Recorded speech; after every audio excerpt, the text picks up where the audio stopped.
بسم اللہ الرحمن الرحیم، السلام علیکم۔ کیسے ہیں آپ سب لوگ؟ میں امید کرتا ہوں آپ سب لوگ خیریت سے ہوں گے، ٹھیک ٹھاک ہوں گے۔ آج ہم پڑھنے جا رہے ہیں ناول طواف عشق، اور ہم دیکھتے ہیں پہلے اس کی 3 ایپیسوڈ میں کیا ہوا ہے، پھر ناول کو شروع کرتے ہیں۔ عزیزہ، آمنہ اور جنت شہر کی 3 خوبصورت اور امیر طوائفیں ایک درویش کے وعظ و نصیحت سے تائب ہو جاتی ہیں۔ وہ کوہبہ خانہ چھوڑ کر درویش کے گھر رہنے لگتی ہیں۔ وہاں وہ چکی پیس کر گزارا کرتی ہیں۔ ان کے دل میں حج کی خواہش پیدا ہوتی ہے۔ حج کا کارواں کا امیر ابن موسیٰ اپنی دیانت اور بہادری کے لیے مشہور ہے۔ اسے بہترین امیر الحج مانا جاتا ہے۔ اس کی مقبولیت نے اس کے کئی دشمن بھی پیدا کر دیے ہیں۔ درویش امیر الحج ابن موسیٰ سے ملتا ہے۔ درویش اسے بتاتا ہے کہ 3 طوائفیں حج کارواں کے ساتھ جانا چاہتی ہیں۔ ابن موسیٰ انکار کر دیتا ہے، لیکن بچوں کے کھیل میں اسے ادراک ہوتا ہے کہ اللہ کے لیے جانے والوں کو روکنا غلط ہے۔ وہ ان تینوں کو حج کارواں میں شامل کر لیتا ہے۔ راستے میں ان تینوں کو ایک مسجد کی کھوہ سے کچھ تحفے ملتے ہیں۔ یہ حاجیوں نے آنے والے لوگوں کے لیے رکھے ہوتے ہیں۔ جنت کے حصے میں ایک سیاہ رنگ کا پارچہ آتا ہے جس پر فارسی میں کوئی عبارت لکھی ہے۔ ابن منصور امیر الحج ابن موسیٰ سے حسد کرتا ہے۔ وہ اس کو عہدے سے ہٹا کر امیر الحج بننا چاہتا ہے، لیکن اسے اب تک کامیابی نہیں ہوئی۔ اسے پتہ چل جاتا ہے کہ ابن موسیٰ نے جن 3 عورتوں کو حج کارواں میں شامل کیا ہے وہ طوائفیں ہیں۔ ابن منصور اب تینوں کو ذلیل کرتا ہے اور کہتا ہے کہ حج قافلے کے ساتھ طوائفیں جا رہی ہیں، ہم پر اللہ کا قہر نازل ہوگا، ہم صحرا میں تباہ و برباد ہوں گے۔ وہ امیر الحج سے کہتا ہے، تم اس عہدے کے لائق نہیں ہو، یہ تمہارا آخری کارواں ہے جس کے تم امیر ہو۔ حج کارواں کا سفر جاری ہے۔ وہ تینوں خود کو خوش قسمت سمجھ رہی ہیں، لیکن یہ نہیں جانتے کہ اگلی رات کیا ہونے والا ہے۔ یہاں پر آپ نے جانا کہ پچھلی 3 ایپیسوڈ میں کیا کیا ہوا، اور اب ہم باقاعدہ ناول کی اگلی ایپیسوڈ کا آغاز کرتے ہیں۔ عزیزہ، اس نے جانا کہ حج کی عبادت دراصل سفر کی طرف مائل کرتی ہے۔ اللہ نے سفر کو پسند کیا ہے۔ جو گھر سے باہر نہیں نکلے گا وہ اللہ کی حمد کیسے بیان کرے گا؟ وہ دریا، سمندر، صحرا، جنگل، پہاڑ، عالم جہاں کیسے دیکھے گا؟ وہ کیسے جانے گا کہ اس کے رب نے کیا کچھ تخلیق کیا ہے؟ ہر شے کیسے اس کی صفحات کی مظہر ہے؟ جب جہاں ہی نہیں دیکھے گا تو خالق جہاں کیسے دیکھے گا؟ عالم کا علم نہیں رکھے گا تو رب العالمین کو کیسے پہچانے گا؟ اللہ چاہتا ہے کہ اس کی مخلوق سے ملا جائے، اسے دیکھا، سنا اور جانا جائے۔ ہر انسان کے پاس رب کی ایک صفت ہے، ایک رب جسے صرف اس نے تلاش کیا ہے۔ اس تلاش میں حصہ دار بنا جائے۔ اس کے پاس اپنی ایک کہانی ہے جو کسی دوسرے کی نہیں، اس کی وہ کہانی سنی جائے۔ جب اللہ نے سب سے زیادہ محبت انسان سے کی ہے تو پھر انسان کو بھی سب سے زیادہ محبت انسان سے ہی کرنی ہے۔ انسان کا سفر کبھی ختم نہیں ہوتا، اور اللہ چاہتا ہے کہ انسان سفر میں رہے۔ بچپن، جوانی، بڑھاپا، روح، زندگی، موت، بعد از موت، وہ گھر سے نکل کر زمین کا ہو یا عقل سے آگے علم، شعور اور روح کی بیداری کا، حج کا سفر ہر صاحب حیثیت پر فرض ہے۔ صاحب چاہت، صاحب عقل پر اللہ کی پہچان، سفر مقصود کے لیے ہر راہ سفر کا۔ عزیزہ، اس کا جی یہ منظر دیکھ دیکھ کر بھرتا تھا کہ صحرا سجدہ گاہ جائے نماز ہے جس پر وہ سب سفر حج کی نماز پڑھ رہے تھے۔ زمین ان کی جانب تھی جس پر رینک کر وہ چل کر، دوڑ کر، بھاگ کر، وہ مڑ کر اس کی سمت جا رہے تھے۔ کارواں کے ساتھ وہ اونٹوں پر سوار، اونٹ جو کبھی اپنے سوار کو کبھی نہیں دیکھتے، اس کے لیے بڑے احترام سے وہ جھکتا تھا۔ دن کے پڑاؤ میں عزیزہ نے امیر کارواں کو ابن منصور کی بات بتانا چاہی تھی، لیکن آمنہ نے اسے منع کر دیا۔ چھوڑ دو عزیزہ، امیر کارواں پر اتنے بڑے کارواں کی ذمہ داری ہے، ہمارا کیا ہے؟ آ جائے ساری دنیا اور مار لے 100 جوتے۔ حج کے لیے جا رہے ہیں نا، تو پہلے اپنے ماضی کی کنکریاں کھا لیتے ہیں۔ مار لینے تو لوگوں کو گناہوں کے پتھریلے تانے۔ اللہ کے گھر تو سب برابر ہو جاتے ہیں نا، ہم حاجی ہی کہلائیں گے، دیکھ لینا۔ درویش نے کہا تھا کہ وہم نہ کرنا، لیکن عزیزہ، کیا ہماری وجہ سے کارواں پر کوئی مصیبت آ سکتی ہے؟ اب جنت کو بھی وہم ستانے لگے۔ ابن منصور نے انہیں سہا دیا تھا، دل تو میرا بھی ڈرتا ہے، لیکن مجھے درویش کی بات پر یقین ہے کہ اللہ کے رحم پر شک نہ کیا جائے بلکہ یقین رکھا جائے۔ ہم یہ بھول جانا چاہیے کہ ہم کون تھیں، بس یہ یاد رکھنا کہ ہم کون ہیں۔ اب جاؤ، تمہیں تمہاری ہونے والی ساس آواز دے رہی ہے۔ وہ پانی کے لیے جنت کو آواز دے رہی تھی، اور بحری جنت کے بجائے کان والی عزیزہ نے سن لیا تھا۔ توبہ توبہ، ایسی باتیں تو نہ کرو، شرم کرو۔ جاتے جاتے جنت نے شرما کر کہا، شرم میں کر لوں گی، تم دعا کرو کہ ایسا ہو جائے، اپنی ساس کے دل پر پڑ پڑ پر پھونکا کرو، وہ دل بدل جائے ان کا۔ اف عزیزہ، انہیں خواہ مخواہ میری ساس بنا دیا ہے۔ جنت کے گال گلابی ہو چکے تھے اور کہتی تھی، اف، کتنی بار تو کہہ چکی ہوں کہ حج سے واپسی پر بیٹے کا نکاح کرنا ہے، کہتی بھی ہم دونوں سے ہیں، ہم اندھے یا پاگل تو نہیں۔ سب سمجھ کر وہ سب کچھ بھلا چکی تھیں، اپنا ماضی، اپنا لقب۔ امیر الحج کارواں میں حاجیوں کی خبر گیری کر رہے تھے۔ کچھ لوگ بیمار ہو چکے تھے، انہیں کچھ عام فہم مشورے عنایت کیے جا رہے تھے، لیکن چونکہ وہ طبیب نہیں تھے، امیر تھا، وہ اسے بیماروں کا علاج کرنا نہیں آتا تھا، یا دعا آتی تھی یا مزاج پرسی، وہ تھوڑا خائف ہوتا جا رہا تھا۔ بیماروں کو لگتا تھا کہ وہ ہر فن مولا ہے، تلوار رکھتا ہے تو وہ بھی ابھی رکھتا ہوگا۔ وہ معصوم یہ نہیں جانتے تھے کہ تلوار رکھنے والا وار رکھتا ہے یا دفاع، ورنہ للکار دوا کا یہاں کیا کام۔ وہ اس سے سفر کے دوران لاحق ہونے والی عمومی بیماریوں کا علاج پوچھ رہے تھے، خاص طور پر پیٹ میں گڑبڑ اور سر چکرانے کی بیماریوں کے بارے میں۔ میں امیر ہوں، طبیب نہیں۔ وہ چڑھ ہی گیا۔ وہ کوئی خاتون ٹوٹکا تھا تو وہ محترم ابن موسیٰ تھا۔ امیر تو باپ کی طرح ہوتا ہے، شفیق اور مہربان۔ ابھی وہ خود باپ نہیں بنا تھا کہ اتنے بڑے کارواں کا باپ بن گیا تھا۔ چچی ٹھیک کہتی ہیں، نکاح کر لو، ورنہ دنیا ایسی ایسی زبان میں تانے مارے گی کہ سینہ چھلنی کر دے گا۔ کر دیا تھا نا چھلنی، سینہ، ہاتھ، پیر سب۔ امیر تک تو ٹھیک ہے، لیکن باپ یہ کیا ہوتا ہے؟ وہ پیٹ کے عارضے میں مبتلا بیمار پر غصہ کیے بغیر نہیں رہ سکا تھا۔ بہت سارے بچے ہوتے ہیں، نہ ان کا والد محترم ہو، نہ جو اونٹ بان اسے ان سے نکاح مشورہ دے چکا تھا۔ اب وہ دانت نکال کر اس کی معلومات میں اضافہ کر رہا تھا۔ تمہارا نکاح ہو چکا ہے۔ یہ اونٹ بان ہر طنز پر جواب دینے کے لیے اس کی پشت کے پیچھے ہی موجود ہوتا تھا۔ جان کے دشمن ہمیشہ آگے پیچھے ہی موجود رہتے ہیں، ساری طنزیہ باتیں سب سے پہلے یہی سنتے ہیں۔ دشمنوں میں شریک، جی جان جلاتے فریق، بدتمیز بد تہذیب، ہاں جی، اسی لیے تو میں کسی کو آزاد، خود مختار و خوشحال نہیں دیکھ سکتا۔ امیر، آپ بھی یہ شکنجہ اپنی زندگی کے گرد کس لیں۔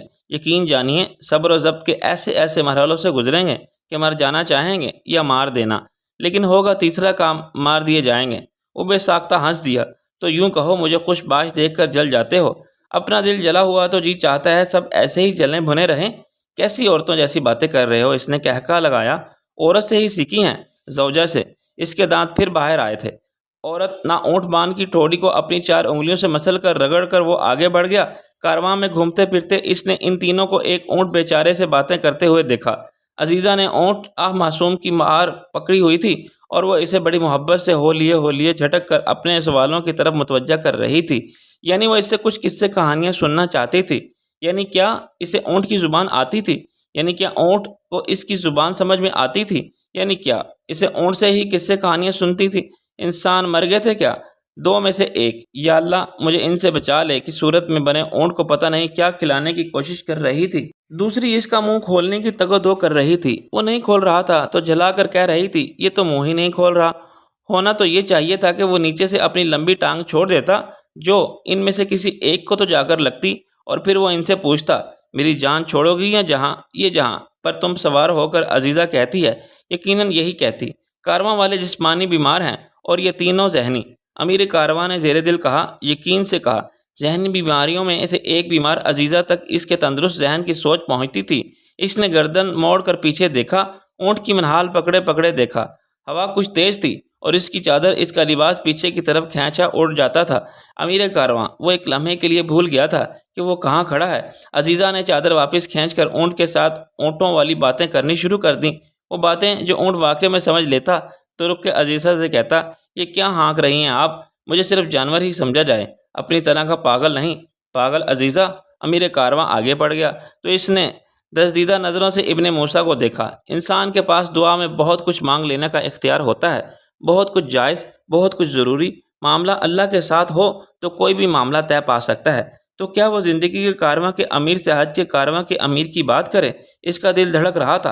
اونٹ کی مہار کو اپنی ہتھیلی سے رگڑ رہی تھی، اب اونٹ سے اونٹنی باتیں کرنا بھول گئی تھی۔ تمہیں کیوں ایک دم سے چپ لگ گئی ہے؟ اونٹ نے تمہیں بدصورت تو نہیں کہہ دیا؟ چلو مان جاؤ اب کہ تم بد شکل ہی صحیح۔ آمنہ کوئی موقع ہاتھ سے جانے دیتی۔ ایسا ہو سکتا ہے کہ اگر وہ دیوانی ہو جاتی یا اندھی بہری۔ فی الحال تو مجھے اونٹ کی زبان سمجھ میں نہیں آ رہی تھی۔ جسے سمجھ میں آ رہی تھی وہ قیامت خیز جلن کا اظہار کر رہی ہے۔ ادا سے آنکھیں گھمائے خوش تھی، وہ چہک سکتی تھی۔ اب انسان سچ بھی نہ بولے تو سچ تو ویسے ہی اونٹ بھی بولتا ہے۔ مجھے بتا رہا تھا کہ جب تم اس پر بیٹھی ہو تو اس کا جی چاہتا ہے کہ تمہیں پٹک کر نیچے دے مارے۔ باقی کی ہڈیاں بے شک سلامت رہیں، لیکن ایک گردن کی ہڈی ٹوٹ جائے، بس تمہیں دے کر مارا تو تھا دوبار۔ ایسا درویش اونٹ تک تم سے عاجز آ گیا تھا، وہ میں پھسل گئی تھی۔ یادداشت آمنہ کی بھی کمال کی تھی۔ پورے کارواں میں تم اکیلی لڑکی ہو جو اونٹ سے پھسل جاتی ہے۔ تمہاری قابلیت ہمیشہ سے ہی قابل تعریف رہی ہے۔ منہ بند رکھو اپنا، میں کارواں حج میں شامل ہوں، اللہ کے گھر جا رہی ہوں۔ تمہاری وہاں شکایت کر دی نا تو پھر نہ کہنا اچھا اچھا، یعنی تم اکیلی جا رہی ہو، شکایتیں صرف تمہاری سنی جائیں گی، میرے منہ میں تو زبان ہے ہی نہیں، تمہارے منہ میں ایک نہیں کئی زبانیں ہیں، اور خیر سے کوئی ایک بھی اچھی نہیں، مجھ سے اچھی اچھی باتیں سیکھ لو، تم میں اچھی طرح سے سبق نہ سکھا دوں، یہی کوئی 3 4۔ وہ آمنہ کے بال پکڑ کر کھینچ رہی تھی۔ بہت دور، بہت آگے امیر کاروان نے دور سے یہ منظر دیکھا۔ وہ دیکھ رہا تھا کہ عزیزہ میں نندی کچھ زیادہ ہی ہے، اگر جائز ہوتا تو شاید وہ بھی امیر کارواں بن جاتی، عالم اسلام کی پہلی خاتون امیر کارواں۔ خاتون امیر کارواں نے آمنہ کے بال نہیں چھوڑے تھے۔ آمنہ دبی دبی چیخیں مار رہی تھی، کچھ عورتیں انہیں دیکھ کر ہنس رہی تھیں۔ تم میری جان کی دشمن ہو، آمنہ چلا رہی تھی، تمہاری زبان کی دشمن ہوں میں، کسی وقت سو رہی ہوگی تو کاٹ دوں گی یہ زبان، میں تمہاری یہ چوٹیاں کاٹ دوں گی، دیکھنا گنجا کر دوں گی، بچے دیکھ کر ہنسیں گے تمہیں، ہی۔ کارواں والے دیکھ کر ہنس رہے تھے۔ آمنہ باز ہی نہیں آ رہی تھی۔ عزیزہ کو اپنے بال بہت عزیز تھے نا، بالوں پر آنچ آتی تھی تو بھڑک اٹھتی تھی، اب بھی وہ بھڑک اٹھی تھی اور اونٹ باندھ کے ہاتھ میں لہراتی شاخ کو کھینچ کر آمنہ کے پیچھے بھاگ رہی تھی۔ بھاگ کر آمنہ نے ریت پر طوفان برپا کر دیا تھا۔ تمہاری بہنیں پاگل ہو چکی ہیں، جنت کی ہونے والی ساس نے شرارت سے کہا۔ ہو چکی ہیں مطلب یہ پاگل ہی ہیں، میرا حوصلہ ہے جو ان کے ساتھ گزارا کرتی رہی ہوں، آ بھر کر کہا۔ ساس صاحبہ دل کھول کر ہنسی۔ ایک سے بڑھ کر ایک ہو سب، جاؤ تم بھی ان کے ساتھ تھوڑا پاگل ہو جاؤ۔ 2 پاگلوں کے قافلے میں تیسری پاگل بھی شامل ہو گئی۔ اس نے اپنی مٹھیوں میں سے ریت بھر لی تھی اور بڑی شرافت سے جا کر عزیزہ کی آنکھوں میں جھونک کر آمنہ کے منہ کی طرف اچھال دی تھی۔ دور بیٹھے اونٹ مان ہنس رہے تھے۔ عزیزہ ویسے تو بہت سمجھدار تھی، لیکن اتنی سی ریت آنکھوں میں اور وہ اندھی سی ہو گئی، یہ بھی کوئی بات ہوئی بھلا؟ وہ چلائی ہوئی، آنکھیں مسلتی ہوئی، جنت کا خون پی جانے کے در پہ ہو گئی۔ جنت اس سے دور بھاگتی رہی، یہ بھی کوئی بات ہوئی بھلا؟ امیر کارواں جن کی خیر گیری کر رہا تھا، ان کی خیر لینا بھول گیا واللہ، اور ان بیماروں کی خبر گیری کرنے واپس پیچھے آیا، جن کے آس پاس بھاگی پھرتی ایزا اپنی آنکھوں کے دشمن کو ڈھونڈتی رہی تھی۔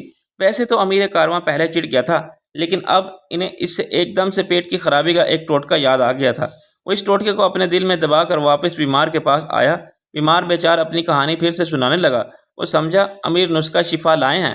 ہائے بیچارہ، امیر بیچارے کھڑا وہ بیمار کے پاس تھا، لیکن دیکھ وہ، کیا آپ بیمار کی طرف دیکھنا بھی پسند نہیں کریں گے امیر؟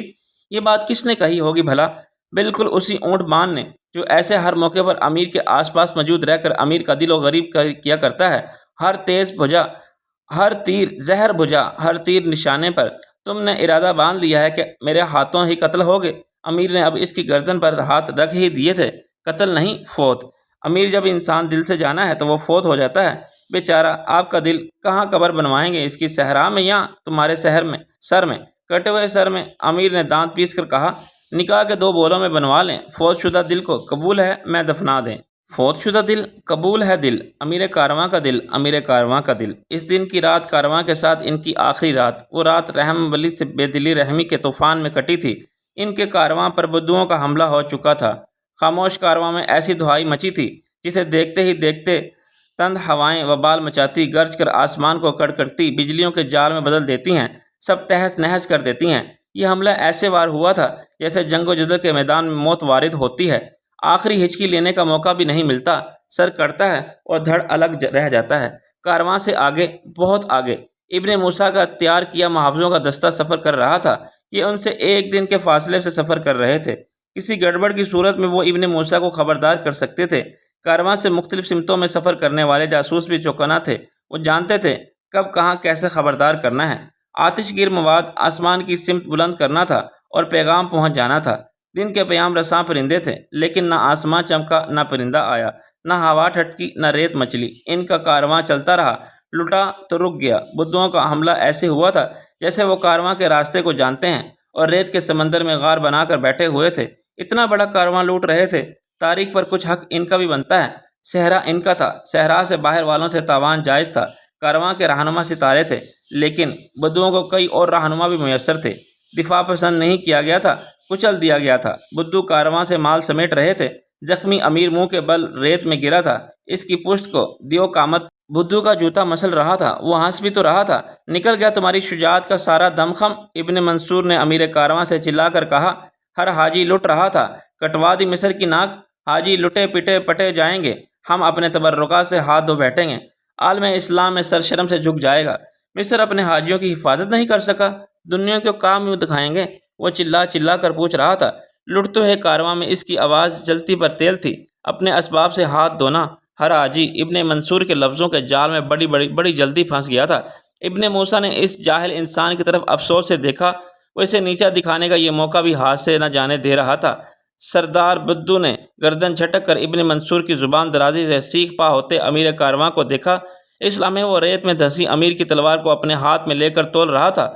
دشمن کا ہتھیار دشمن سے بڑا دشمن ہوتا ہے، پہلے اس کے بھید لینے چاہیے۔ دشمن سے بڑا دشمن ابن منصور۔ سن لو حاجیو، اس سب کا ذمہ دار تمہارا یہ امیر کارواں ہے۔ اس نے یہ آسماں ہمارے سر پر گرایا ہے۔ اس نے کارواں میں طوائفوں کو جگہ دی ہے۔ جس کارواں کے ساتھ غلاف کعبہ جا رہا تھا، اس کے ساتھ اس نے یہ گستاخی کی ہے۔ سردار ایسی برتری حاصل کر چکا تھا کہ اسے یہ تماشا دیکھنا اچھا لگا۔ اس کا دل دو دل ہو چکا تھا۔ فاتحہ کو کچھ خوشی درکار تھی۔ اس نے کارواں ہی نہیں لوٹ لیا تھا، امیر کارواں کی ساری ہستی اجاڑ کر رکھ دی تھی۔ وہ امیر کارواں تھا، وہ امیر صحرا تھا۔ اس کا حق بنتا تھا کہ برابری کے اس عہدے کو پوری طرح سے نیست و نابود کر دے۔ طوائفیں، وہ چونک اٹھا تھا، وہ متوجہ ہوا تھا۔ اسے ایک پرانا حساب بھی تو یاد آیا تھا۔ کارواں کو بدوؤں کے حملے نے اتنا حواس باختہ نہیں کیا تھا جتنا ابن منصور کی تقریر نے کر دیا تھا۔ گرم ہوائیں اپنی موجودگی کا پتہ جلدی دیتی ہیں۔ کارواں کے حاجیوں کے دلوں کی گرمی نے صحرا کی گرمی کو مات دے دی۔ لٹے پٹے مسافر کچھ بے رحم ہو جاتے ہیں۔ لٹے پٹے لوگ وہ تھوڑے سے ظالم ہو جاتے ہیں۔ ان کے کشادہ دل ایک دم سے سکڑ گئے۔ امیر کارواں نے ان کے ساتھ یہ کیا کیا؟ اس نے ایسی گستاخی کیوں کی؟ ایسا گناہ، ایسی بے حرمتی؟ امیر کارواں کو اللہ پوچھے، اس نے دین پر صرف اپنا حق کیسے سمجھا؟ بھیس بدل بدل کر اب یہ طوائفیں دین کی بے حرمتی کریں گی؟ اب مذہب کے ساتھ ایسے مذاق کیے جائیں گے؟ قحبہ خانے کے لوگ اب کارواں حج میں شامل ہوں گے، ان کے ساتھ باجماعت نمازیں پڑھیں گے، ان کے ساتھ سفر کریں گے اور ان کے برابر کے حاجی کہلائیں گے۔ غلاف کعبہ کو ہاتھ لگا کر اپنی ناپاک نظروں سے رب کے گھر کو دیکھیں گے، طواف کریں گے اور ان کے ساتھ کہیں گے لبیک لبیک اے رب لبیک لبیک۔ صحرا نے سرگوشی کی جیسے عزیزہ نے سن لیا اور اس نے جھرجھری لی۔ یہ ان کی نحوست کی وجہ سے ہوا ہے۔ اگر انہیں جگہ نہ دی جاتی تو اللہ نے ہم پر عذاب بھیجا ہے۔ اس کے گھر کا غلاف لے جاتے ہوئے ہم ایسا کیسے کر سکتے ہیں؟ کہتے کہتے ابن منصور بلند آواز سے رونے لگا۔ وہ ہچکیاں لینے لگا۔ کون طوائفیں؟ سردار بدو نے ابن منصور سے بڑے پیار سے پوچھا۔ ایک قبہ خانے میں کہانی شروع ہوتی تھی جو اختتام تک نہیں پہنچی تھی۔ وہ نہ صحیح تو کوئی اور ہی صحیح۔ اس نے اس پر ٹھنڈا مشروب الٹ دیا تھا اور اپنے پاؤں کی ایڑی مارتے ہوئے کہا تھا، میں طوائف ضرور ہوں لیکن بے غیرت نہیں۔ اپنے سکے اٹھاؤ اور دفع ہو جاؤ۔ طوائفیں اتنی بھی گری ہوئی نہیں جتنا تم نے انہیں سمجھ لیا ہے۔ ابن موسیٰ نے دانت پیس کر ابن منصور سے کہا، تم یقیناً ذلیل و رسوا ہونے والے ہو۔ بزدل انسان، کچھ اللہ کا خوف کرو۔ یہ اللہ کا خوف بعد میں کر لے گا، پہلے تم کارواں سے طوائفیں الگ کرو۔ کارواں میں سب حاجی ہیں۔ ابن موسیٰ بری طرح سے زخمی تھا، لیکن یہ وہ وار تھا جو اس کے دل پر پڑا تھا۔ حاجیوں میں سے طوائفوں کو الگ کرو، اس نے چلا کر کہا، اپنی زبان سنبھال کر۔ میری تلوار کے نیچے تمہاری شیرگ ہے اور مجھے زبان سنبھالنے کے لیے کہہ رہے ہو؟ تمہاری ہمت کی داد دینی پڑے گی۔ اپنی بے دینی کو داد دو۔ حاجیوں کو لوٹ رہے ہو۔ اس کے سر پر کھڑے بدو کا وزنی پیر اس کی گردن پر وزنی دھکے سے پڑا تھا۔ کیا تمہیں کسی نے بتایا نہیں کہ چور اور ڈاکو بے دین ہوتے ہیں؟ چلو تمہیں بتا دیتا ہوں کہ میں اکیلا ہی بے دین نہیں ہوں، سارے بے دین تم اپنے ساتھ مصر سے لے کر چلے ہو۔ ستاروں نے جو راستہ تمہیں دکھانے میں دیر کر دی، وہ ان بے دینوں نے مجھے دکھانے میں دیر نہیں کی۔ چور کے ہاتھ کی کھجلی چلی جاتی ہے، ان جیسوں کے دل کی جلن نہیں جاتی۔ تم بچے ہو، ڈاکوؤں سے زیادہ انسان شناس نہیں ہو سکتے۔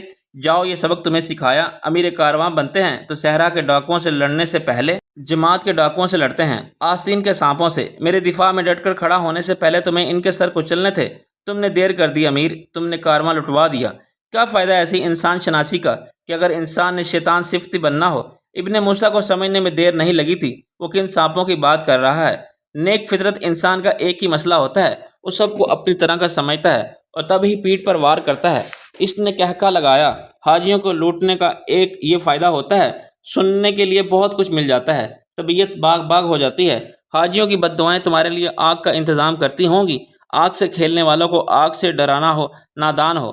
ہم نے دودھ کے دانت کھیل کود میں نہیں توڑے، 55 ماؤں کی گود میں چھپ کر نہیں گزارا۔ کارواں سے طوائفیں الگ ہو گئیں یا میرے وار سے ایک ایک حاجی کا سر؟ کیا چاہتے ہو؟ صحرا کی پیاس بجھانا؟ خون سے اتنے مہربان نہ بنو امیر، تمہیں مال و اسباب چاہیے تھا، لوٹ لیا۔ ابن موسیٰ نے حتی الامکان اسے تیش میں لانے سے باز رکھا۔ وہ اپنی زبان کو نرم رکھنے پر مجبور ہو چکا تھا۔ وہ معاملات کو غیرت سے پرے لے جانے کا پابند ہو چکا تھا۔ کچھ غیرت ہم نے بھی ہوتی ہے امیر، کچھ عہد ہمارے بھی ہوتے ہیں۔ قاہرہ کی طوائف کے ہاتھ کی ضرب صحیح ہے، اس ضرب کا کچھ حساب ہمیں بھی چکا لینے دو۔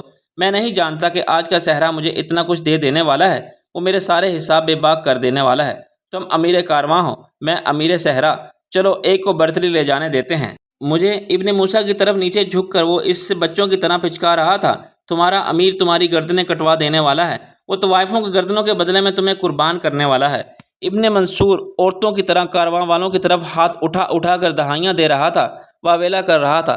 وہ چاہتا تھا کہ ایک ایک حاجی اچھی طرح سے یہ منظر دیکھ لے، اتنی اچھی طرح کہ امیر کارواں کے نصیب میں سزائے موت آئے ورنہ عمر قید، مصر کی گلیوں میں اس کا نام خاک آلود ہو، عمر بھر کی کمائی عزت کا جنازہ ذلت کی کمائی میں بدل جائے، سب سن لیں کہ یہ امیر کارواں ہے جس نے سب حاجیوں کو لوٹ کھایا، یہ وہ ہے جس نے مصر کو عالم اسلام میں شرمسار کروایا۔ صرف امیر، صرف امیر۔ ابن موسیٰ ہکا بکا اس تماشا گر انسان کو دیکھ رہا تھا۔ درویش نے ٹھیک کہا تھا، ابن موسیٰ تم نے اتنا نام نہیں کمایا جتنے دشمن کما لیے ہیں۔ مصر کے عوانوں میں جتنا تمہارے نام کا ڈنکا بجتا ہے اتنا ہی تمہارے نام کا سام دشمنوں کے دلوں پر لوٹتا ہے۔ چوکنا رہنا، پیٹھ میں خنجر ہمیشہ قریبی لوگ نہیں گھونپے ہیں۔ کارواں کے ساتھ جا رہے ہو تو صحرا کی ہواؤں سے پہلے جماعت کے بچھوؤں پر نظر رکھنا۔ جماعت کا سردار بچھو امیر کارواں کے عہدے کے لیے تڑپتا ابن منصور کارواں میں بھاگا پھرتا طوائف طوائف کر رہا تھا۔ نکلو باہر طوائفو، دیکھو تمہاری وجہ سے ہم پر کیسی مصیبت آ پڑی ہے، تم نے جرت بھی کیسے کی اس کارواں میں شامل ہونے کی، تمہارے گناہ سارا کارواں لے ڈوبے، ذلیل کم خصلت عورتوں، تمہاری جگہ کہبہ خانہ ہے، کارواں حج نہیں۔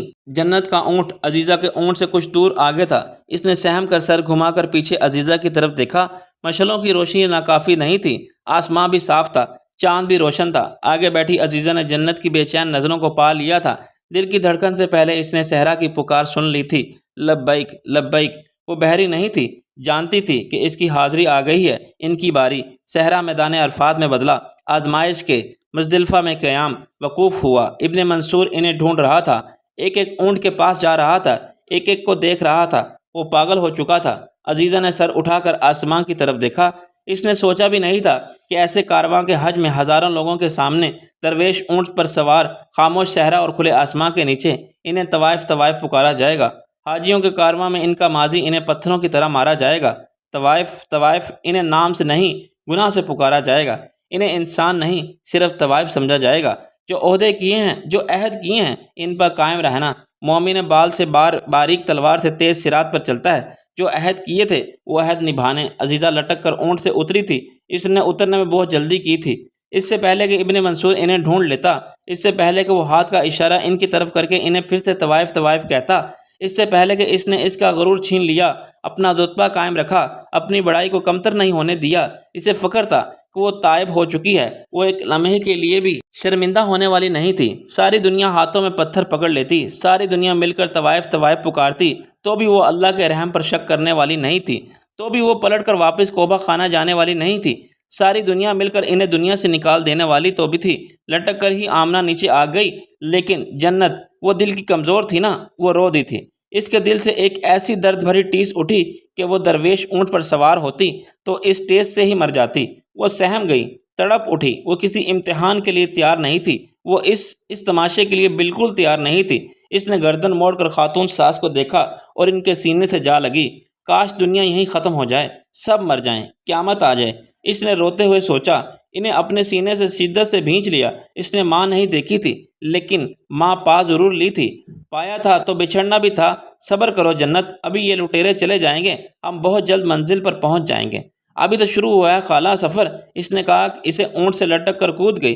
سب سے آگے عزیزہ تھی، اونٹوں، لوگوں، لٹیروں میں سے جگہ بناتی ہوئی ابن موسیٰ کی سمت بڑھ رہی تھی۔ کاروان حج، کاروان صحرا، کاروان حیات، کاروان عشق میں بدل چکا تھا۔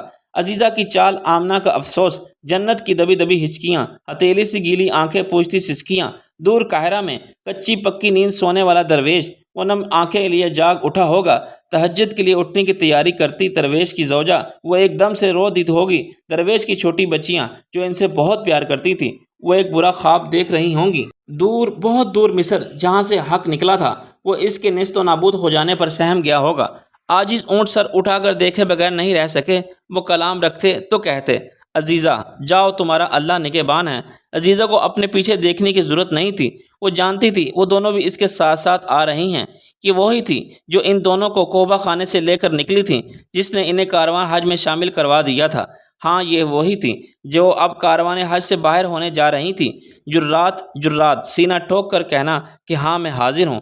بولو کون ہو تم؟ میری موت، میری مشکل، میرا دکھ، میری مصیبت، میری ذلت، میں نے کہہ دیا تو میں حاضر ہوں۔ آ جاؤ آگے سے، ورنہ پیچھے سے، ورنہ سامنے سے، اگر وہ اوپر سے ورنہ زمین سے پھوٹ نکلو، میں نے کہہ تو دیا کہ میں حاضر ہوں۔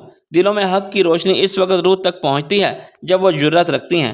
دنیا میں دین و حق جرت سے سر بلند ہوا ہے، گھروں میں چھپ کر بیٹھے رہنے سے نہیں، دلوں میں سہمے رہنے اور سرگوشیوں میں تبلیغ سے نہیں۔ دین حق کا نام ہے کلمہ حق، یہ جرات سے عام ہوتا ہے اور جرات سے ہی خاص۔ ابن موسیٰ نے عزیزہ کو آتے دیکھا تو اسے لگا کہ ہاں اب ایک تنکا بھی اس سے افضل رہا۔ وہ خاک سے بدتر، خاک سے کمتر ہوا۔ میں حاضر ہوں عزیزہ، تمہاری زبان میں طوائف، یہ ہمت، یہ حوصلہ صرف وہی دکھا سکتی تھی۔ حق کی روشنی سب سے پہلے اس کے دل پر وار ہوئی تھی۔ وہ اپنا انجام جان چکی تھی، وہ یہ بھی جان چکی تھی کہ جس کی آواز کاروان حج میں گونج رہی تھی یہ وہی ہے جسے اس نے اپنے پیر سے مسل دیا تھا، کوبہ خانے سے اٹھوا کر باہر پھینکوا دیا تھا۔ حبشیوں نے اسے دونوں بازوؤں سے پکڑ کر زمین پر منہ کے بل پٹک دیا تھا۔ وہ جو چیزیں بکنے کے لیے رکھی جاتی ہیں ان کی قیمت ہوتی ہے، وہ کتنی بھی معمولی ہو۔ کسی بھی چیز کی قیمت ذلت نہیں ہوتی، وہ کتنی بھی کمتر ہو۔ وہ موت کی سزا کے لیے تیار کھڑا مجرم ہی کیوں نہ ہو، وہاں ہر جائز ناجائز تھا۔ لیکن حیوانوں کو بھی کچھ اصول ہوتے ہیں، درندوں کو بھی دل ہوتے ہیں، کتوں کی بھی کوئی غیرت ہوتی ہے۔ عزیزہ نے بھری محفل میں اس کے منہ پر تماچا مارا تھا، ٹھنڈے مشروب کا جام اس پر الٹ دیا تھا۔ میں طوائف ہوں، مجھے یاد ہے، تم خریدار ہو، یہ بھی میری اوقات کے ساتھ ساتھ اپنی اوقات بھی یاد رکھو۔ تھپڑ مار کر اس نے جتا کر کہا تھا۔ وہ غصے سے سرخ ہو رہی تھی۔ تمہیں بھی ماں کی گالی لگتی ہے؟ وہ ہنس دیا تھا۔ مائیں تو شریفوں کی ہوتی ہیں، ان شریفوں کی جو یہاں آتے ہیں تمہیں نہیں لگتی؟ وہ اس سے پوچھ رہی تھی۔ وہ تھپڑ کھا چکا تھا اور ابھی تک اسے اس کی ادا سمجھا تھا۔ وہ اس ضرب و غیرت میں نہیں بدلنا چاہتا تھا، ورنہ وہ بہت مسئلہ ہو جاتا۔ لٹیرے اتنی غیرتیں نہیں پالنے، وہ قافلے لوٹے گا یا اپنی قسموں کی ناز پر برداریاں کرے گا۔ تم غلط جگہ آئے ہو، بہتر ہے چلے جاؤ۔ کوبہ خانے کی اینٹ عبادت گاہ کا راستہ دکھا رہی ہیں؟ نہیں، باہر کا راستہ، کہہ کر رخ موڑ کر وہ سیڑھیاں اترنے لگی تھی کہ اس نے چلا کر کہا، رات ابھی باقی ہے، تمہاری ماں کی شان میں کچھ قصیدے ابھی ادھورے ہیں، سنتی جاؤ۔ اس نے وہیں سے پلٹ کر دیکھا تھا۔ یہ ادھورے قصیدے پورے کر کے دیکھ لو، زبان گدی کے پیچھے سے نکالو گی اور اپنی ایڑی سے مسل دوں گی۔ وہ سردار تھا، وہ بھی ڈاکو کا، اسے عادت نہیں تھی عورتوں کی، وہ بھی طوائفوں کی للکار سننے کی۔ کسی دوسرے کے ہاتھ سے مشروب پکڑ کر اس کے منہ پر انگاروں کی طرح اچھال کر وہی گالی دی تھی جس پر وہ پہلی بار بھڑکی تھی۔ طوائفوں کو اپنی اوقات پہچاننی چاہیے، ورنہ اپنی حد۔ اس رات اس نے کہا تھا۔ عزیزہ نے ایک اشارہ کیا تھا۔ دیو کامد محافظ نے آ کر اسے پیچھے سے پکڑ لیا تھا، اسے منہ کے بل نیچے گرا دیا تھا۔ اس کی گردن پر اس کا وزنی پیر تھا۔ آگے بڑھ کر عزیزہ نے جوتے سمیت اپنی ایڑی سے اس کا منہ مسل دیا تھا۔ حیوانوں کو بھی پیچھے کچھ قاعدے قانون ہوتے ہیں، تم ان سے بھی بدتر ہو۔ حیوان مہینوں قاہرہ کے اس کوبہ خانے کی چکر لگاتا رہا ہے، لیکن جو جگہ جتنی مشہور ہو وہاں اتنے ہی اثر رسوخ والے لوگ موجود ہوتے ہیں جو اپنے زم خم سے کسی کو دم نہیں مارنے دیتے۔ عزیزہ کو شہر سے باہر بھیج دیا گیا۔ زخم پرانے ہو جاتے ہیں، نشان نئے رہتے ہیں۔ غریب کے منہ سے گالی اور ذلیل کے ہاتھ کا تماچا نہیں بھولتا۔ اسے یاد رہا تھا نا، اپنا منہ ایڑی سے مسلا جانا یاد رہا تھا۔ یاد تازہ ہو گئی تھی۔ بھڑکتی ہوئی مشل کو جھٹکے سے ہاتھ میں لیا اور اس کے چہرے کے قریب لایا۔ وہ اسے دیکھتا رہ گیا اور پھر وہ ایسے ہنس دیا جیسے اس سے بڑا خزانہ نہ ملا ہو۔ وہ اتنی دیر تک کہکے لگاتا رہا تھا کہ ابن موسیٰ غیرت سے شرمشار ہو گیا تھا۔ کھینچ کر اس نے اس کی چادر پرے کی تھی، اس کے حسن کا چاند ماتم کنا ہو گیا تھا۔ سر کارواں ذلت کا آغاز ہو گیا تھا۔ میں ڈاکو ہوں، مجھے یاد ہے، تم طوائف ہو، یہ بھی مجھے تمہاری اوقات یاد ہے۔ آج تمہیں اپنی اوقات یاد کروانے والا ہوں۔ عزیزہ خاموش کھڑی تھی۔ سارا جہاں خالی تھا، کہیں کچھ نہیں تھا۔ آمنہ جنت اس کے شانوں کے پیچھے چھپ کر کھڑی تھی۔ سارا جہاں انسان تھا، ایک وہ اکیلی طوائف تھی۔ تم اس کارواں کے ساتھ جا رہی ہو؟ تم قاہرہ کے مشہور طوائفیں حج کے لیے جا رہی ہیں؟ یقیناً زمین پھٹ پڑے گی، یقیناً آسماں آ گرے گا۔ کیوں امیر کارواں، اب تمہارا دین کے بارے میں کیا کہنا ہے؟ تمہارے لیے میں بہت خوار ہوا، اپنا بہت نقصان کیا، کسے رشوت نہیں دی کہ تمہیں اٹھا کر میرے سامنے لا کر پٹک دے، لیکن تمہارا اثر رسوخ کمال کا تھا۔ ایک قافلے کو لوٹتے ہوئے ایک دیوانہ بار بار بڑبڑا رہا تھا کہ مکافات عمل میری گردن دبوچ لے گا۔ آج میں مان گیا مکافات عمل کو۔ اس نام کی چیزیں واقع میں ہوتی ہیں، مکافات عمل، یہ تمہیں لے ڈوبا۔ اس نے اس کا پرانا نام لے کر اسے گالی دی تھی، وہی گالی جسے سن کر اس نے اسے تھپڑ مارا تھا، اس کا منہ کچل دیا تھا، لیکن اب وہ خاموش تھی، اب وہ بھڑک نہیں رہی تھی۔ ابن موسیٰ، کاروانوں کو بہت امیر نصیب ہوئے، لیکن تمہاری بات اور تھی۔ تمہاری شہرت چار عالم تھی۔ میں نے بہت قافلے لوٹے، بہت لوگوں کو مارا، لیکن جو تاوان آج وصول پایا اس سے پہلے کبھی نہیں پایا۔ ہر شے عروج دیکھتی ہے، میں نے اپنا عروج آج دیکھ لیا۔ کیا یاد کرو گے؟ جاؤ، تمہاری جان بخشی کی، ورنہ تمہاری کھال سے جوتے پہنتا۔ اس عزت سے تمہارا سر قلم کیا جا کہ جو کارواں کے امیر کی حیثیت سے تمہارے شانوں پر تھی۔ میں نے آج پورا کارواں لوٹ لیا، کسی کو نہیں چھوڑا۔ اس رات سارا جہاں لٹ گیا، کوئی نہیں بچا۔ کارواں لٹ چکا تھا، وہ ریت پر گھٹنوں کے بل گرا، اس نے اٹھنے کی زحمت نہیں کی تھی۔ وہ مرد تھا، چٹان تھا، اب وہ ریزہ ریزہ ہو رہا تھا۔ امیر کارواں، اس کا سارا کارواں لٹ گیا، کیا بچا اس کے پاس؟ امیر کارواں، اس کا حج کہاں رہا؟ اب تینوں جا چکی تھیں۔ اس نے دیکھا کہ صحرا جب خون جذب کرتا ہے تو کیسا ہولناک ہو جاتا ہے، صحرا جب عزتوں کے لٹنے کا گواہ بنتا ہے تو کیسا بے بس ہو جاتا ہے۔ اس نے دیکھا کہ اس دنیا میں سب سے بڑا ظلم کسی عورت کے بھرے بازار تذلیل ہے۔ اس نے جانا کہ عورت طوائف ہو یا دیندار، اس کی عزت، اس کا احترام دنیا کی ہر روح پر لازم ہے۔ کوئی کتنا ہی گناہ گار کیوں نہ ہو، اس کے عیب پر عرش کے رب نے پردے ڈال دیے ہوں تو فرش والوں کو ان پردوں کو اٹھا دینا گناہ کبیرہ ہے۔ وہ گواہ ہو کہ اس دنیا کی سب سے بدترین چیز ظلم ہے، اور اس دنیا کی سب سے گھٹیا چیز بے حسی۔ تم نے ان کا نام کیوں لیا؟ تم وحشی انسان ہو، تم نے ان کی جانوں پر کتنا ظلم کیا۔ وہ ابن منصور کو پٹک پٹک کر مار رہا تھا، وہ اس کا خون پی جانا چاہتا تھا، اس کا گریبان جھنجھوڑ رہا تھا۔ تمہیں عہدے سے برخاست کیا جا چکا ہے ابن موسیٰ۔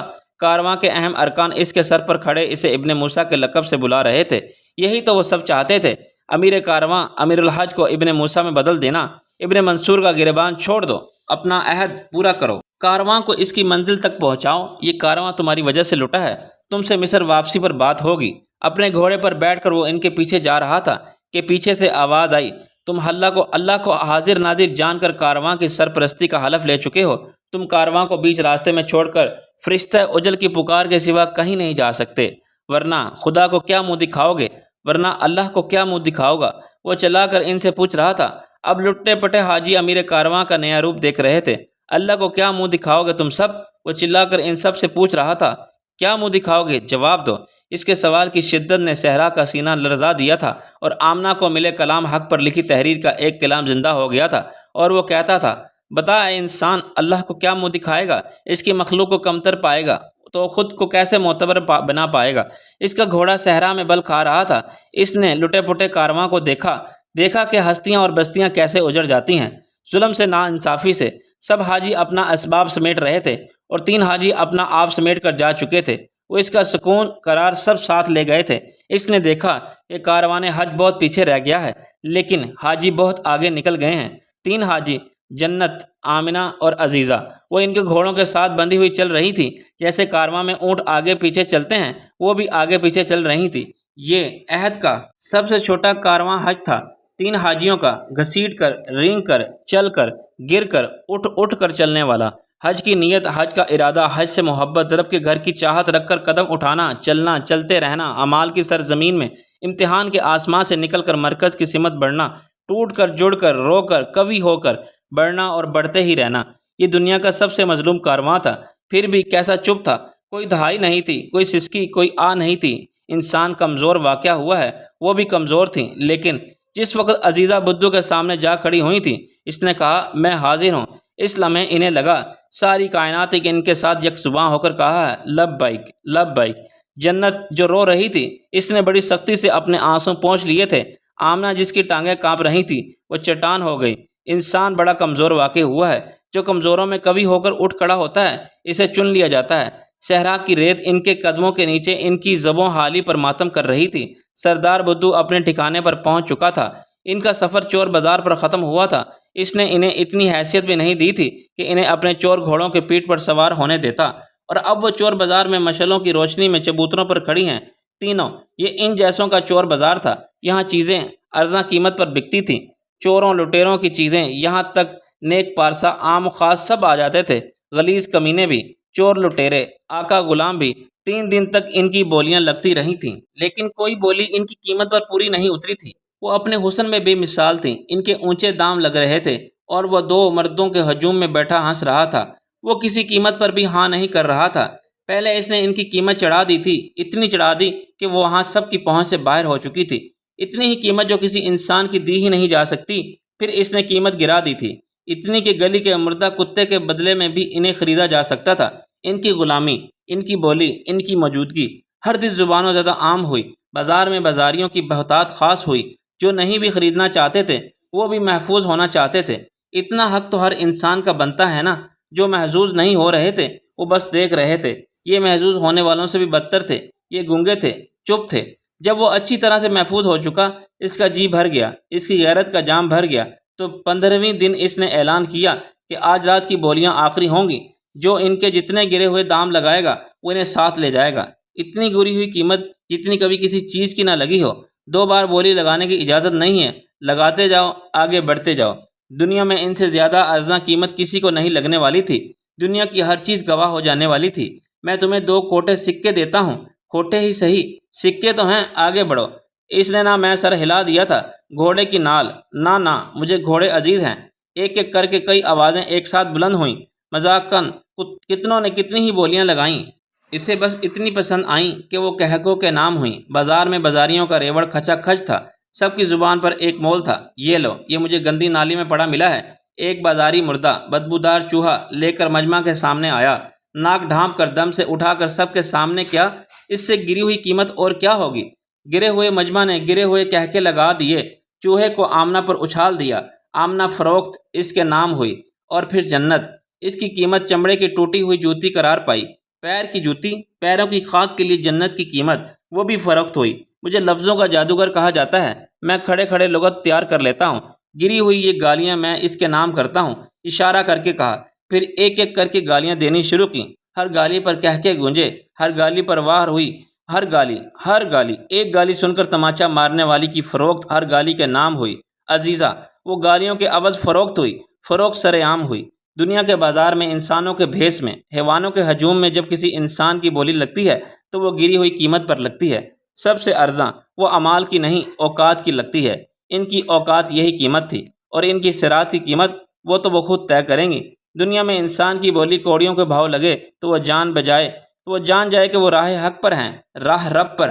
اعمال فروخت نہیں ہوتے، یہ انعام پاتے ہیں۔ اعزاز، مقام اور میرا بندہ القاب، کلام حق۔ لٹا پٹا کارواں جیسے ہی اپنی منزل پر پہنچا، ابن موسیٰ نے اپنے گھوڑوں کا رخ پھیر لیا۔ استقبال کے لیے کھڑے سرزمین حجاز کے میزبان اس کی شکل دیکھتے رہ گئے۔ کارواں کے ساتھ جو گزری تھی ان تک خبریں پہنچ چکی تھیں۔ تمہاری سزا ابھی طے ہونی ہے ابن موسیٰ، اتنی جلدی نہ کرو بھاگنے میں، تمہیں ایک ایک حاجی کے جان و مال کا حساب دینا ہے۔ میں اپنا عہد پورا کر چکا ہوں، کارواں منزل پر پہنچ چکا ہے۔ میری سزا وہ ہے جو کارواں سے الگ جا چکی ہیں۔ حج نہیں کرو گے؟ ابن منصور نے طنزیہ کہا۔ حاجیوں کے بغیر حج کیسے کر لوں؟ اس نے گھوڑے کو ایڑ لگا دی تھی۔ وہ جانتا تھا کہ یہ اب ممکن نہیں رہا، جو جا چکی تھی انہیں ڈھونڈ نکالا جائے، اس لیے اس نے ان کے پیچھے خود کو بھی گم ہو جانے دیا۔ وہ امیر کارواں تھا، اور امیر اپنے کارواں کے جانوروں تک کا خیال رکھتے ہیں۔ وہ تو پھر انسان تھی، وہ امیر الحج تھا، اور وہ مسافر حج۔ انسانوں کے ہجوم میں، حیوانوں کے بازار میں وہ کئی ہاتھوں سے ہوتی ہوئی، بھاگی ہوئی، لٹی ہوئی یہاں آئی تھی۔ اسے ارزاں قیمت پر خرید کر دوسری تیسری چوتھی جگہ بیچ کر اس جگہ رشتہ داری نبھانے کے لیے بھیج دیا گیا تھا۔ بڑی عمر کی وہ عورت وقت سے پہلے ضعیف ہو چکی تھی، نابینا اور بیمار تھی۔ مرحومہ بیٹی کی بچی کے لیے ایک خادمہ چاہتی تھی۔ کیا نام ہے تمہارا؟ اس کا ہاتھ اپنے ہاتھ میں لے کر وہ پوچھ رہی تھی۔ 11 مہینوں میں اب کسی انسان کی آواز سنی تھی، کسی نے انسان بن کر بات کی تھی۔ جواب دینے کی بجائے آمنہ پھوٹ پھوٹ کر رو رہی تھی۔ آمنہ، وہ ہچکیاں لے رہی تھی۔ اسے اب یاد آیا تھا کہ وہ آمنہ ہے، وہ بھی تو انسان ہے۔ آمنہ، میری بیٹی کبرا بھی تم جیسی ہے، ایسی ہی معصوم صورت، ایسی ہی بات بات پر رو دینے والی۔ وہ اس کے چہرے پر اپنا ہاتھ پھیر رہی تھی۔ نابینا لوگوں کو سب دکھائی دیتا ہے۔ آمنہ، بس چپ ہو جاؤ، رونا بند کرو۔ دیکھو، اللہ نے میری سن لی ہے۔ خدمت کے لیے لوگ تو بہت مل رہے ہیں، لیکن ماں نہیں مل رہی تھی۔ چچا زاد بھائی کی بہت منتیں کیں، کوئی اچھی سی ماں لا دو۔ سب کہتے ہیں میں پاگل ہوں۔ میں نے کہا کہ بس مجھ جیسی پاگل لا دو۔ دیکھو، کیا میں پاگل ہوں؟ کیا بوڑھا اور نابینا ہو جانا انسان سے انسان ہونا چھین لیتا ہے؟ اس کا نعمتوں پر حق نہیں رہتا، اسے بس موت سے لاحق سمجھا جاتا ہے۔ اپنے پیچھے کبرا اپنا جگر گوشہ چھوڑ گئی ہے۔ میں نابینا نہ ہوتی تو بہت کچھ کر لیتی، اب سب تم کرنا۔ بستر پر بیماریوں کی طرح پڑی 1.5 سال کی کمزور ناتواں سی بچی کی گود میں اٹھا کر اس نے سینے سے لگا لیا۔ وہ اپنے آپ سے بچھڑ گئی تھی۔ اب تلی تھی، اتنی بے رحمی دیکھ لی تھی کہ لگتا تھا کہ اپنے اندر سے بھی رحم مٹ گیا ہے، لیکن اس کے سینے میں دھڑکتے دل میں مرحومہ ماں کی ایک دھڑکن زندہ تھی۔ بچی کو سینے سے لگایا تو اس نے اپنے اندر رحم کے سمندر کو ٹھاٹے مارتے محسوس کیا، جیسے وہ بچی ہمیشہ سے اس کی تھی۔ اس نے یہ سفر اس بچی کے لیے ہی کیا تھا۔ کیا نام ہے اس کا؟ وہ بچی کے ہاتھ سے اپنے گیلے گال پونچھ رہی تھی۔ اسے بہت سکون مل رہا تھا۔ قصوہ۔ پتہ نہیں کبرا کو کیسے خبر ہو گئی تھی کہ بیٹی ہی ہوگی۔ 9 مہینے قصوہ قصوہ کہہ کر اسے بلاتی رہی تھی۔ قصوہ، وہ زیر لب بڑبڑائی۔ قصوۃ الکعبہ، زیر دل دہرایا۔ کہانی وہاں سے تو شروع ہوئی تھی۔ قصوہ، یہ اس عورت کی بیٹی تھی جو حافظ قرآن تھی، جس نے خواب دیکھا تھا کہ وہ اپنی اولاد کو حافظہ قرآن بنا کر اس مدرسے میں بھیجے گی جہاں بچیاں قصوۃ الکعبہ کی تیاری میں حصہ لیتے ہیں، جہاں غلاف کعبہ تیار ہوتا ہے۔ ماں نے تو 9 مہینے ہر سانس قرآن کی آیتیں پڑھی تھیں۔ ماں نے پہلے لمحے سے اولاد کے لیے تیاری شروع کر دی تھی۔ وہ ماں جا چکی تھی جو ماں اسے اب ملی تھی۔ وہ حافظ قرآن تو نہیں تھی، وہ تو آمنہ شہر سے دور، بہت دور، قبرستان جیسے ویران میدان میں بنے اس کوٹری نما گھر میں بیٹھی ہوئی تھی۔ یہاں چند اور لوگ موجود ہیں جنہوں نے اپنی نازک ہاتھ سے ورنہ کپڑے سے ڈھانپ رکھی ہیں۔ صرف وہ اکیلی ایسی ہے جس نے یہ تردد نہیں کیا کہ وہ اسے اپنے بھائی کے لیے لایا تھا جو ایسی بیماری میں مبتلا تھا جس نے اسے آبادی سے دور پھینکنے پر مجبور کر دیا تھا۔ پہلے لوگوں کا ماننا تھا کہ یہ کوڑ ہے، لیکن طبیب نے کہا یہ کوڑ نہیں، لیکن اس سے بہتر بھی نہیں۔ وہ وبائی مرض نہیں تھا، لیکن لوگ سمجھنے کے لیے تیار نہیں تھے۔ اس کے سوتیلے بھائی نے اسے اس ویرانے میں پھینک دیا تھا۔ اس کے سارے جسم پر بلبلوں جیسے زخم تھے، ان میں خون آلود پیپ تھی۔ وہ چلنے پھرنے سے عاجز تھا۔ 3 وقت کا کھانا اس کے پاس اس ویرانے میں لانا ایسا جو یہ شیر تھا جس کے لیے ملازم رکھا ہوا تھا، لیکن کوئی بھی ملازم، معمولی سے معمولی انسان بھی اس کی دیکھ بھال کرنے کے لیے تیار نہیں تھا۔ وہ اس کی بیماری سے خوف زدہ تھے۔ اس کے پاس ایک لمحہ کھڑا نہیں ہوا جاتا تھا۔ بازار میں بکنے والی اراضہ جنت کو وہ اپنے ساتھ لے آیا تھا۔ وہ خصلت میں کمینہ نہیں تھا، لیکن جب بازار لگا ہو، ان جیسوں کی بولیاں دی جا رہی ہوں، تو پھر بہت سو کے اندر کی خباثت باہر نکل آتی ہے۔ چیزیں مفت مل رہی ہوں تو جن کے پیٹ بھرے ہوئے ہوتے ہیں وہ بھی انہیں لینے کے لیے دوڑ پڑتے ہیں۔ بھلا انسان کے لالچ کا بھی کہیں خاتمہ ہے؟ جس نے اس نے وصول پایا تھا وہ اسے گھسیٹ کر اپنے ٹھکانے کی طرف لے جا رہا تھا۔ اس نے اس کا پیچھا کیا اور اس کے آگے چند سکے پھینک دیے تھے۔ انہیں اٹھاؤ اور اسے چھوڑ کر دفع ہو جاؤ۔ اس نے سکے اٹھائے، نہ دفع ہوا، الٹا وہ مذاق سے ہنس دیا تو اس نے اپنے خادم کو اشارہ کیا اور اس نے اسے ایک پتھر اٹھا کر اس کے سر پر دے مارا۔ بس تمہاری عزت بچائی ہے، اب اپنی جان بچانا چاہتی ہو تو چپ چاپ میرے ساتھ چلو۔ عزت بچانے والا اس کی جان خرید رہا تھا۔ وہ چپ چاپ نہ بھی ہوتی تو کیا اس سے جیت جاتی؟ وہ دنیا کے کسی بھی انسان سے جیت جاتی کیا؟ اس کا ایمان چٹان تھا، لیکن جسم تو بھری بھری مٹی ہی تھا نا۔ کوئی بھی چیر پھاڑ کر لیتا، کوئی بھی بس گھسیٹ کر کہیں بھی لے جاتا۔ تمہیں حنان مراد کے ساتھ نکاح قبول ہے؟ اس سے پوچھا جا رہا تھا۔ سوال اس سے کیا جاتا ہے جس کے پاس جواب دینے کی گنجائش رہنے دی گئی ہو۔ اس کی آنکھوں کے پیوٹوں تک سر پر زخم تھے۔ اس کے قریب کھڑے ہونا ایسا ہی تھا جیسے اپنا دم گھونٹ لینا۔ اس نے سر اٹھایا، آنکھیں بھیگی ہوئی تھیں، ہونٹ کانپ رہے تھے۔ اس کا جی چاہا وہ بھاگ جائے، اس کا جی چاہا اسے موت آ جائے، اس کا جی چاہا کیسے اس کا جی پھٹا جاتا تھا۔ اپنی سانس کے دل پر پڑھ پڑھ کر پھونکا کرو، دل بدل جائے گا ان کا۔ عزیزہ کی آوازیں اس کے کانوں میں گونج رہی تھیں۔ تمہیں یہ نکاح قبول ہے؟ ہم میں سے کسی ایک کا بھی نکاح ہو گیا تو ہم تینوں معتبر ہو جائیں گی۔ تمہیں یہ نکاح قبول ہے؟ یہ جنت ہے، اس جیسی ڈرپوک لڑکی پورے مصر میں نہیں ملے گی۔ قبول ہے، قبول ہے، قبول ہے۔ اس نے اپنے آنکھیں رگڑیں، بستر پر پڑے اس مرد کو ایک نظر دیکھا۔ دنیا جہاں کی ڈرپوک لڑکی نے میں حاضر ہوں وہ صاحب چاہتی تھی نا، اب وہ صاحب لبیک تھی۔ اس کی آواز پر سب نے سر اٹھا کر دیکھا۔ کیسی بہکی بہکی باتیں کر رہی تھی۔ میں حاضر ہوں، حاضر ہوں، جنت حاضر ہے اے رب۔ ہاں وہ حاضر تھی، زندگی کا ہر تلخ و جام پینے کے لیے وہ حاضر تھی، ایک ایسے بیمار کی بیوی بننے کے لیے جسے اس کے سگے ستیلے رشتوں نے اٹھا کر بستی سے باہر پھینک دیا تھا۔ لیکن رضا کا یہ گھونٹ پیتے پیتے وہ پھوٹ پھوٹ کر رو رہی تھی۔ انسان کمزور ہے نا۔ یہاں پہاڑ ہیں، دلدل ہے، جنگل ہے، گھنا جنگل ہے، ڈراؤنا جنگل ہے، یہ گیلا جنگل، یہ درندہ جنگل، یہ غلام جنگل ہے، یہ آقا جنگل ہے۔ اس جنگل کی نیم دلدلی زمین میں درختوں کی جڑوں کو کھود کر وہ کچھ ڈھونڈ رہی تھی، ہر وہ چیز جو دولت میں شمار ہوتی ہے، موتی، ہیرے، سونا، چاندی، جواہر۔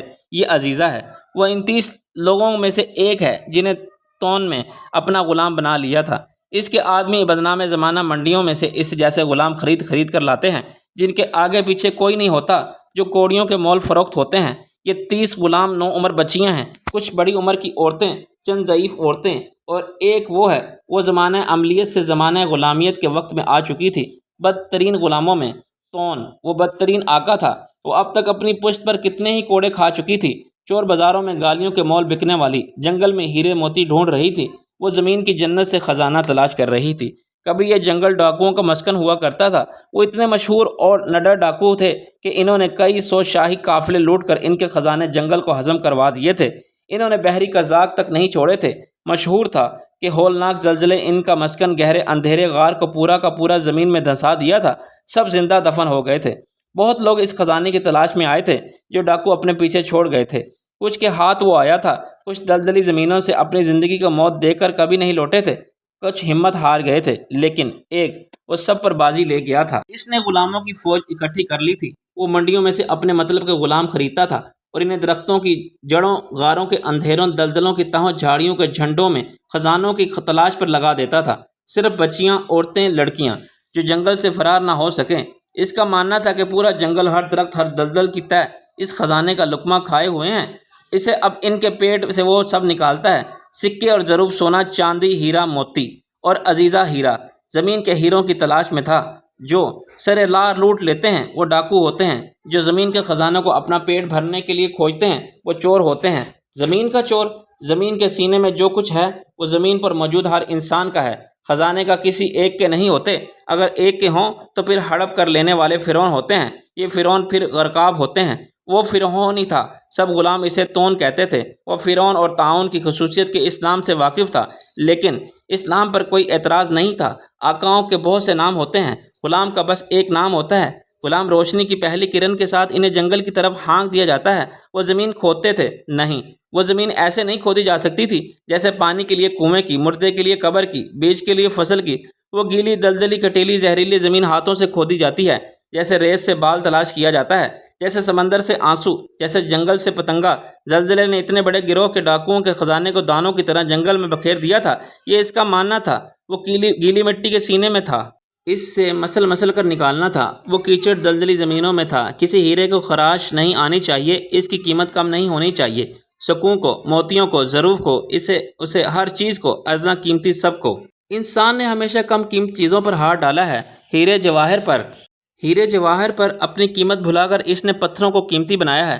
جنگل سے وہ خزانہ قطرہ قطرہ نچوڑ رہے تھے۔ نگرانی کے لیے 4 دیوقامت حبشی تھے، وہ کوڑے لے کر ان کے سروں پر سوار رہتے تھے۔ نہ بھی سوار رہتے تو اس گھنے جنگل سے کوئی باہر نہیں نکل سکتا تھا۔ وہ اتنا گھنا جنگل تھا، اتنا گھنا کہ ساری زندگی اس میں گزار کر بھی انسان راستہ نہیں پا سکتا تھا۔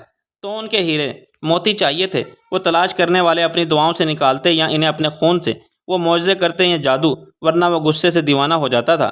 وہ 30 غلام، کسی کے مرا جانے کی صورت میں 27-28 غلام، نئے غلاموں کی آمد پر 30-35 جانور، اسی جنگل میں بنے اندھیرے غار ان کے ٹھکانے تھے۔ دن مشقت بھرے تھے، راتیں سسکیوں بھری۔ جس دن ایک بھی موتی نہیں ملتا تھا، اس رات بھوک ملتی تھی، اس رات کوڑے ملتے تھے، اس رات کسی نہ کسی کی انگلی کٹی ملتی تھی۔ وہ ایک ایک جوڑ سے انگلی کاٹتا تھا، ہاتھوں کی، پیروں کی، بچیوں تک کی 2-2 3-3 انگلیاں کٹی تھیں۔ اپنی غلامی کے 15ویں دن اسے ایک درخت کی جڑ کھودتے ہوئے ایک عمر رسیدہ پوٹلی ملی تھی۔ اب وہ اس کے ہاتھ میں آئی ہی تھی کہ پیچھے سے اچک لی گئی۔ رات کے کھانے میں 2 نوالے زیادہ ملے تھے۔ پتھریلی زمین پر سوکھی گھاس کا بستر میسر آیا تھا۔ وہ موتیوں سے بھری ایک پوٹلی کھوج نکالنے میں کامیاب ہو چکی تھی۔ ایسا اس نے نہیں کیا تھا، ایسا اس کے نصیب کے ہاتھوں ہوا تھا۔ وہ تو بس انگلیاں بچا رہی تھی، سسکیاں خرید رہی تھی، تکلیفوں کی راحت ڈھونڈ رہی تھی۔ ہم 6 مہینے سے اس جنگل میں چوہوں کی طرح درختوں کی جڑیں کھود رہے تھے، ہمارے ہاتھ چند موتیوں کی سوا کچھ نہیں آیا۔ تم نے بڑا مارکا مارا ہے۔ بچیاں خوش تھیں کہ آج کی رات کوئی رو کر نہیں سوئے گا، کوئی تڑپے اور سسکے گا نہیں۔ کیا پڑھ کر زمین کو کھودا تھا؟ ایک نے بڑی معصومیت سے پوچھا۔ تمہاری جانوں پر کوئی آنچ نہ آئے، یہ نیت رکھ کے کھودا تھا۔ وہ افسردہ ہو گئی۔ جس کی اپنی قیمت گالیاں تھیں، وہ پیش قیمت موتی ڈھونڈ چکی تھی۔ یہ وہ جواہر تھے جو اپنے پیچھے بڑے شوق سے چھوڑ آئی تھی۔ ایک بار پلٹ کر ان کی طرف نہیں دیکھا، لیکن ہاں، جب لٹانے والے اس کے حسن پر لٹاتے تھے تو اس نے سوچا تھا کہ اس کے حسن کے پلڑے میں ہر خزانہ بے وزن ہے۔ زمین خالی ہو جائے گی لیکن اس کی قیمت نہیں چکا پائے گی۔ زمین اس کے تکبر کی قیمت اس کی ہتھیلیوں سے چکوا رہی تھی۔ وہ اس سے پوچھ رہی تھی کہ حسن اگر ایسا ہی کارگر ہتھیار ہے تو پھر یہ کند کیسے ہوا؟ تمہاری پیٹھ پر کوڑا کیوں پڑا؟ تمہارا مول کھرا کیوں نہ لگا؟ تکبر، رائی کے دانے برابر یہ زمین پر پڑا بھاری ہے، یہ روح پر بڑا کرب ہے۔ دکھائی دینے والی ہر چیز کم حیثیت ہے، حیثیت والی سب چیزیں پوشیدہ ہیں، با پردہ ہیں۔ کلام حق، تم نے کمال کر دیا، یہ بتاؤ تم نے کیسے نکالا؟ تون پوچھ رہا تھا تاکہ انہی خطوط پر باقیوں سے کام کروائے۔ زمین کو جس نیت سے ہاتھ لگایا جاتا ہے یہ ویسی ہی ہو جاتی ہے۔ قبر کھودنے کے لیے تو قبر کھودی جاتی ہے، کنویں کے لیے کھودیں تو پانی دے دیتی ہے، رزق کے لیے تو پھل پھول کسل سب دے دیتی ہے، خزانے کے لیے تو خزانہ دے دیتی ہے۔ میں نے ضعیف عورتوں کی جان کو تکلیف سے بچانے کے لیے کھودا تھا، اور اس نے بہت سکون سے اپنی نیت، اپنی مشقت کی حقیقت بیان کی تھی۔ وہ اسے بتا رہی تھی کہ میں تمہارے لیے خزانہ نہیں، انسانوں کے لیے راحت کے کچھ لمحے ڈھونڈ رہی ہوں۔ میں اکیلی انسان ہوتی تو تم میرا سر کچل دیتے، میں تمہارے لالچ کا پیڑ نہ بھرتی۔ مجھے نہیں پتا تھا کہ میرے غلام ایک درویش خرید لائے ہیں۔ تم تو طوائف نہیں ہو، سارا جہاں یہ یاد رکھے گا کہ میں طوائف ہوں۔ تم بھی یاد رکھو، بھلا مجھے تم جیسے انسانوں کی پرواہ ہی کہاں ہے؟ اس نے بڑی بے نیازی سے کہا۔ اس جنگل میں قید ہو کر بھی وہ دوڑتی نہیں تھی، اسے کسی شے کی پرواہ نہیں تھی۔ تب بھی جب اس کی بولی لگائی جا رہی تھی، بھلا حیوانوں کی منڈیوں میں انسان کی بولی لگائی جا سکتی ہے؟ وہ اپنے دل پر پشیمانی کی کوئی بھی گرہ لگانے والی نہیں تھی۔ وہ دین حق پر، ایمان حق پر قائم کر چکی تھی، شہادت دے چکی تھی۔ اب بھلا دنیا ہاتھوں میں پتھر تھام لیتی یا پھر زبان پر گالی لے آئے، وہ بے نیاز تھی۔ لیکن تم لاپرواہ نہ ہونا، اب تم ہر روز زمین کو اس نیت سے ہاتھ لگاؤ گی کہ اگر مجھے کچھ نہ ملا تو ان غلاموں میں سے کسی ایک کی انگلی کٹے گی، ہر روز کٹے گی۔ میں نے انسانوں سے بہت کام لیے ہیں، اب میں ایک اللہ والے سے کام لوں گا۔ کل صبح تیار رہنا، آج رات دعا مانگ کر سونا، گڑ گڑا کر۔ میں پیٹ بھرے بغیر رہ سکتا ہوں، خزانے کا صندوق بھرے بغیر نہیں۔ روح کو جس نیت سے جھنجھوڑا جائے وہ اسی نیت پر عمل پذیر ہو جاتی ہے۔ روح یہ ایسی فرما بردار ہے، عمل اس کا نیت پر ہی تو دار و مدار ہے۔ کلام حق، یہ غیر تراشیدہ پتھروں سے بنا ایک غار نما کمرہ تھا۔ کونے میں پانی کی سراہی رکھی تھی اور دوسرے کونے میں مراد کا بستر تھا۔ کمرے میں کھڑکی نہیں تھی کیونکہ وہ ہوا برداشت نہیں کر سکتا تھا۔ روشنی بھی اسے تکلیف دیتی تھی، چراغ کی روشنی بھی حرام تھی۔ اسے گھر کو اگر گھر کہنا جائز ہے تو اس کے باہر جہاں تک نظر جاتی تھی وہاں ٹیلے اور میدان تھے، دور بہت دور درختوں کے جھنڈ دکھائی دیتے تھے۔ ان تک چل کر جانے میں اتنا وقت لگتا تھا کہ واپسی پر انسان تھکن سے ہانپ جاتا تھا۔ اسے ہر روز صبح اس جھنڈ تک جانا ہوتا تھا۔ وہاں ایک درخت تھا جس کے تازہ سبز پتے توڑ کر پانی میں ابال کر مراد کے زخم دھونے ہوتے تھے، صبح شام۔ نکاح کے بعد اس نے سب سے پہلے یہ کام کیا تھا، اپنی چادر الٹ کر، اپنی شرم اپنا لحاظ پرے رکھ کر۔ مراد کے بھائی کی بیوی نے اسے راستہ دکھا دیا، نئی نویلی دلہن نے وہ راستہ دیکھ لیا تھا اور اسی وقت چل کر اتنی دور تک گئی تھی۔ کاروانے حج سے باہر ہونے کے بعد، چور بازار میں فروخت ہونے کے بعد اس کے پیروں میں چھالے نہیں پڑے تھے، اس کے ہاتھ مشقت کرتے تھکتے نہیں تھے، لیکن دور پیدل چل کر جاتے ہوئے، مطلوبہ درخت کو ڈھونڈتے ہوئے، پتے توڑتے چل کر واپس آتے، لکڑیاں اکٹھی کر کے آگ دہکاتے، پانی بھرتے، بڑے برتن میں پتے ابالتے اور پھر زخموں کو دھوتے ہوئے وہ رو دی۔ وہ خود بھی خوبصورت تھی اور خوبصورتی کو پسند بھی کرتی تھی۔ وہی جیسے بیمار زخم کھورتا انسان کو اپنا شوہر بنے دیکھ کر اپنے دل کے کارواں کا سواگ کھو بیٹھی تھی۔ وہ اس جیسے انسان کی بیوی بننے کی تمنائی تو کبھی نہیں رہی تھی۔ جو چیز انسان خواب میں بھی نہیں سوچتا وہی کیوں حقیقت بن کر سامنے آ جاتی ہے۔ جنت، وہ ایک دن کی دلہن تھی۔ جنت، وہ زندگی کو بہار کے ساتھ یاد رکھتی تھی۔ کوہبہ خانے میں رہتے ہوئے وہ نکاح کے خواب دیکھا کرتی تھی۔ وہ سوچا کرتی تھی کہ کبھی کوئی اتنی وفا ضرور دکھائے گا کہ وہ اس کے لیے ساری دنیا چھوڑ دے گی۔ پھر اسے معلوم ہوا کہ سب کچھ انسانوں کے لیے نہیں، اللہ کے لیے چھوڑا جاتا ہے۔ اس نے ایسا کیا، لیکن اب وہ رو رہی تھی، اس کا دل بھاری تھا، وہ بھی رو رہا تھا، اس کی زبان تک پر زخم تھے، بولنے میں اسے تکلیف ہوتی تھی۔ مجھے معاف کر دو، میں خود غرض ہو گیا تھا، لیکن میں کیا کروں؟ میں اٹھ نہیں سکتا، چل نہیں سکتا، کھا نہیں سکتا، کما نہیں سکتا۔ میں بستر پر پڑا اپنی موت کا انتظار کر رہا ہوں، خود کو ختم بھی نہیں کر سکتا، یتیم اور مسکین ہوں۔ ستیلے بھائی نے اتنا بھی کر دیا بہت ہے، لیکن زندگی ایسی بھی مجبوری نہیں کہ اسے تم جیسی پھول لڑکی پر ظلم کر کے عذاب بنا لیا جائے۔ جاؤ، میری طرف سے اجازت ہے، جاؤ، میں تمہیں آزاد کرتا ہوں۔ کہاں چلی جاؤں؟ وہ حیران اس بیمار کو دیکھ رہی تھی جو آج ہی سے اس کا شوہر بنا تھا۔ جہاں سے آئی ہو، میں طوائف رہی ہوں، کاروانے حج کے ساتھ جا رہی تھی، پھر فروخت ہو گئی۔ کہتے کہتے وہ پھر سے رو دی۔ تم طوائف نہیں، فرشتہ ہو جنت۔ بھلا مجھ جیسے بے بس لوگوں کی مدد کے لیے فرشتوں کے علاوہ کسے بھیجا جا سکتا ہے؟ وہ سارا جہاں اس بات کو سن کر بھول گئی تھی۔ کیا کہا؟ تم فرشتہ ہو؟ جنت، تم نے اپنا سانس نہیں روکا، ناک پر ہاتھ نہیں رکھا، منہ نہیں بنایا، تم نے میرے زخموں کو ایسے صاف کیا، ایسے کہ وہ پھر سے رو دیا۔ کتنی شرم سے رو رہا تھا، آمنہ نے طوائف کے بعد پہلی بار اپنے لیے فرشتہ کا لفظ سنا تھا۔ اس نے پہلی بار زمین کے کسی انسان سے اپنے لیے آسمانی لفظ سنا تھا۔ درویش کے بعد وہ پہلا انسان تھا جو اس کی حقیقت جان لینے پر بھی اسے نفرت یا ناپسندیدگی سے مخاطب نہیں ہوا تھا۔ اس کے آنسو ایک دم سے تھم گئے، اس کے دل کا بوجھ ڈھل گیا تھا۔ میرا سارا اسباب تو لینے والوں نے لے لیا، اب میری کل متاع میری بیماری ہے، اور تم کل متاع وہ کس مول پر بکی تھی؟ اب وہ کہتا تھا متاع، وہ کہتا تھا فرشتہ، وہ کہتا تھا کیا کمال کہتا ہے۔ اگر میں تمہیں چھوڑ کر چلی جاؤں تو تم کیا کرو گے؟ وہ جاننا چاہتی تھی کہ جو اسے فرشتہ کہہ رہا ہے وہ خود کس درجے کا فرشتہ ہے۔